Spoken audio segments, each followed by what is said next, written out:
بسم اللہ الرحمن الرحیم۔ آج آپ دیکھ رہے ہیں ہمارا عوامی بیٹھک کا ایک ایکسکلوسیو پروگرام، جس میں ہمارے درمیان موجود ہے ہمارے پاکستان کی بہت نامور ہیومن رائٹس ایکٹیوسٹ بھی ہیں اور قانون دان بھی ہیں، اور سول سوسائٹی کو پریزنٹ کر رہی ہیں پورے پاکستان میں۔ ابھی انہوں نے کچھ عرصہ قبل انہوں نے اساتذہ کرام کی ایکسٹرا جو خدمات ہیں ان پر ایک آرٹیکل لکھا، اور بلغاریہ میں انہیں انٹرنیشنل ایوارڈ سے بھی نوازا گیا ہے۔ میری مراد ہمارے تحصیل احمد پور شرقیہ سے تعلق رکھنے والی مسز پروین عطا ملک ایڈوکیٹ صاحب سے ویلکم ٹو شو۔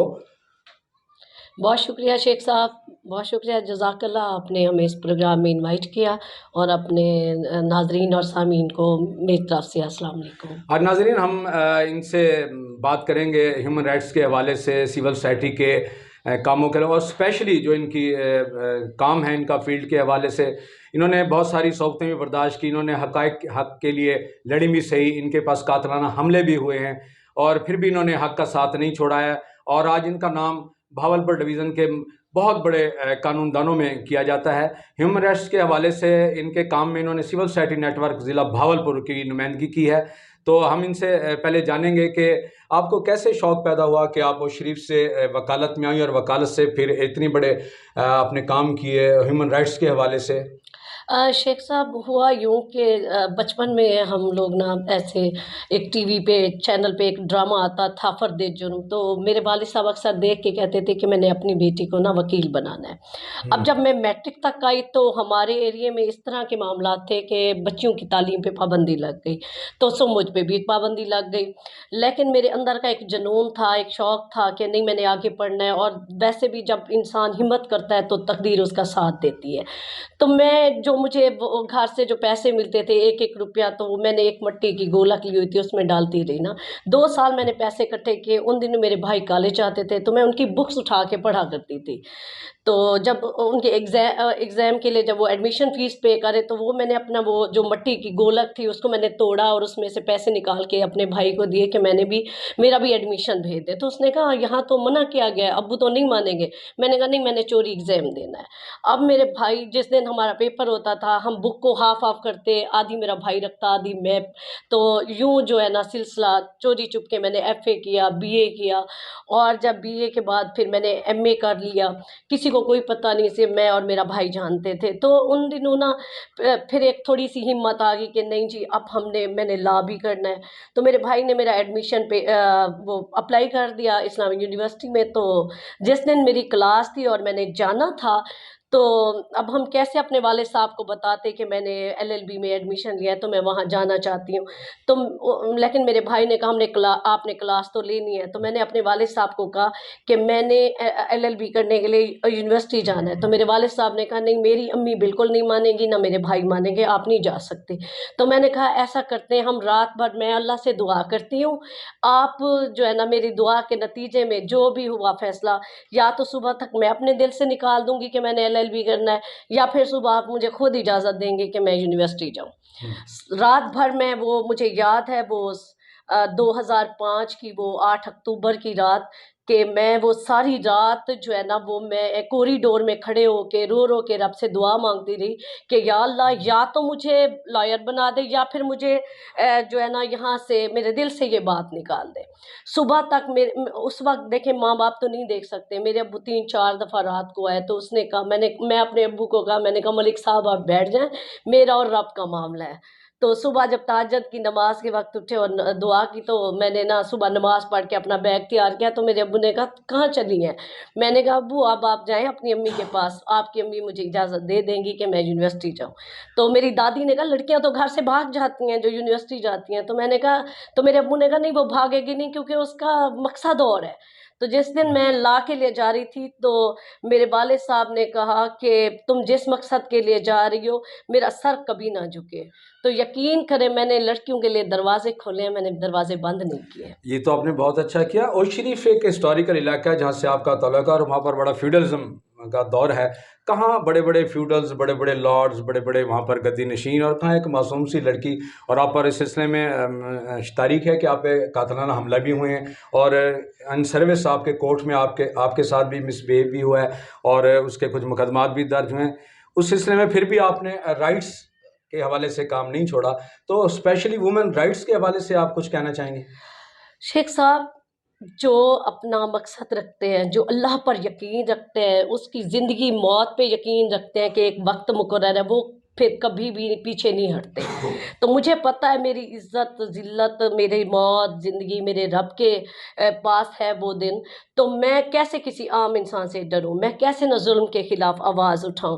تو میں کہتی ہوں اس طرح کے جو اونچی حرکتیں وہی لوگ کرتے ہیں جن کو ڈر لگتا ہے کسی سے، جو غلط کام کر کے کھڑے ہوتے ہیں، جن کو کسی سے خوف ہوتا ہے. جو سچ کے راستے پہ ہوتا ہے اس کو کسی قسم کا کوئی خوف نہیں ہوتا.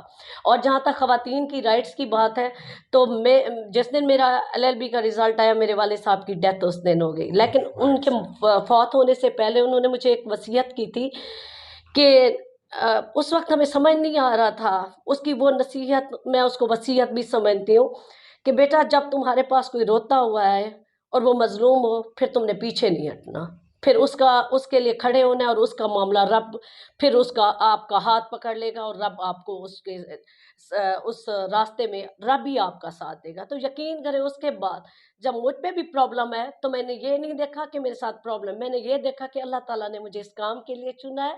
تو یقین کریں اللہ کے جو نیک لوگ ہیں وہ ہمیشہ میرا ساتھ دیں گے. اور اس سلسلے میں ایسا ہوا ہے کہ جب کبھی میں پریشانی کا شکار ہوئی تو اللہ تعالیٰ کے جو اچھے نیک لوگ تھے وہ انہوں نے میرا ساتھ دیا. نیک لوگ یہ نہیں آپ اس کو کہہ سکتے جو نماز پرہیز، یہ اللہ کے کچھ نیک لوگ وہ بھی ہوتے ہیں جو انسانیت کی خدمت پہ معمور ہوتے ہیں. اچھا، یہ قوانین کے حوالے سے آپ کا ماشاءاللہ بڑا عبور ہے قوانین پر، پاکستانی لاز پر.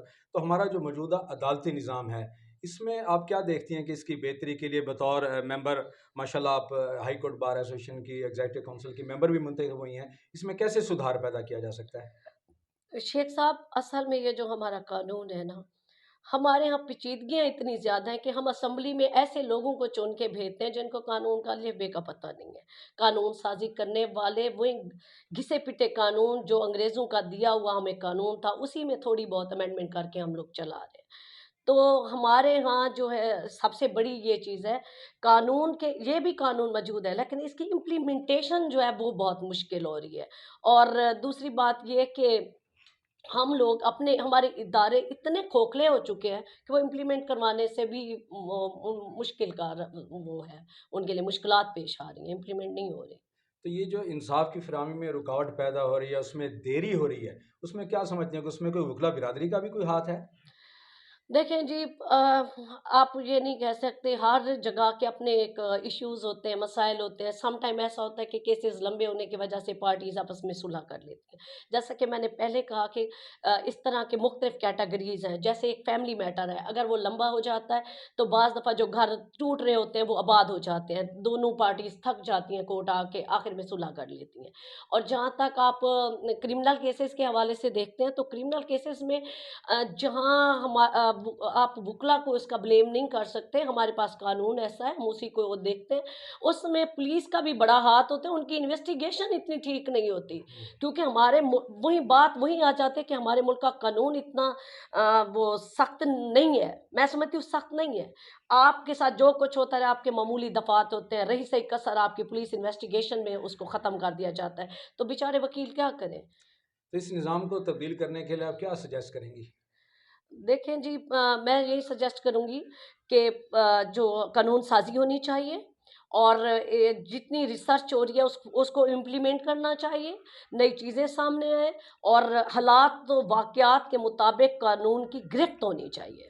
اچھا، آخر میں مجھے تھوڑا سا یہ بتائیے گا کہ ہماری جو فیلڈ ہے یہ بڑی بدنام سا لوگ سمجھتے ہیں کہ بار میں جیسے مختلف ہنگامہ آرائیاں ہوتی ہیں، وکلا گردی ہوتی ہے. سب تو ایسا نہیں کرتے لیکن کچھ لوگ ایسا کرتے ہیں. تو اس میں جو خواتین وکلا اس فیلڈ میں آنا چاہیں گی ان کے لیے آپ کیا پیغام دیں گے؟ دیکھیں جی، میں سمجھتی ہوں جو اس خطے کی مختلف ریکوائرمنٹس ہیں، جو اب جس علاقے سے جنوبی پنجاب سے میں تعلق رکھتی ہوں، تو میرے خیال میں جہاں مجھے بہت سے لوگوں نے ڈسکریج کیا، وہاں کچھ لوگوں نے مجھے انکریج بھی کیا. صحیح. ہمیں یہ بھی ایڈوانٹیج ہے بینگ اے مسلم کہ ہمیں سوسائٹی میں عزت دی جاتی ہے. اور فرق صرف یہ ہے کہ اگر آپ کے ساتھ ایک خاتون ہے، اگر اس کا ہسبینڈ اس کا ساتھ دے رہا ہے تو دین ویل اینڈ گڈ، اگر ایک بیٹی ہے اور اس کا باپ ساتھ دے رہا ہے ویل اینڈ گڈ، ایک بہن اور اس کے بھائی ساتھ دے رہے ہیں تو آپ کے لیے کسی بھی معاشرے میں جو سروائیول ہوتا ہے وہ بہت ایزی ہو جاتا ہے۔ یہ کورٹس میں جب مرد ججز حضرات کے سامنے آپ جا کر بحث کرتی ہیں خواتین، اور اپنے خواتین کے رائٹس کے لیے آپ کو کچھ مسائل پیدا ہوتے ہیں؟ دیکھیں جی، یہ ہوتا ہے کہ ہم اپنی بچوں کو اور یا بچیوں کو یہ کہہ دیتے ہیں، ہم ان کی نا تربیت میں کمی کر دیتے ہیں۔ اس پہ میں وہیں آ جاؤں گی کہ ہمارا جو تعلیم کا نظام ہے وہ بہت برا ہے، ہم صرف ڈگریاں بانٹ رہے ہیں، ہم تربیت نہیں دے رہے۔ اگر ہم اسی لیول پہ ان کی تربیت بھی کر دیں تو میرے خیال میں کسی خاتون کو کسی سوسائٹی میں جا کے اس کا سروائیول مشکل نہیں ہوگا، نہ کورٹ کے سامنے، ججز کے سامنے دلائل دیتے ہوئے، نہ کسی سیاست کے میدان میں۔ وہی بات آ جاتی ہے کہ آپ کا ہمارا تعلیمی نظام جو ہے وہ بری طرح خراب ہو چکا ہے، ہم صرف ڈگریاں کاغذ کے ٹکڑے بانٹ رہے ہیں، ہم تربیت نہیں دے رہے، ہم نے ان کو کوئی ایسی تربیت اور ہنر نہیں دے، اسی لیے تو تعلیم کے ساتھ لفظ تربیت استعمال ہوا ہے۔ جی ناظرین، بات ہو رہی تھی کہ ہمارے پاکستان میں تعلیم کی ڈگریاں ہو رہی ہیں، تربیت کا بنیادی عنصر ہمیں اپنے گھروں سے شروع کرنا ہوگا کہ ہم اپنے گھروں سے اپنے بچوں کو ایسی تربیت دیں جو اسلامی شعار کے ساتھ، پاکستان کے نظریے کے ساتھ اور ہمارے قوانین سے متصادم نہ ہو۔ اجازت دیجیے گا، آپ کا ہوسٹ شیخ فضل الرحمان، بہت مہربانی آپ کی تشریف آوری کا، شکریہ۔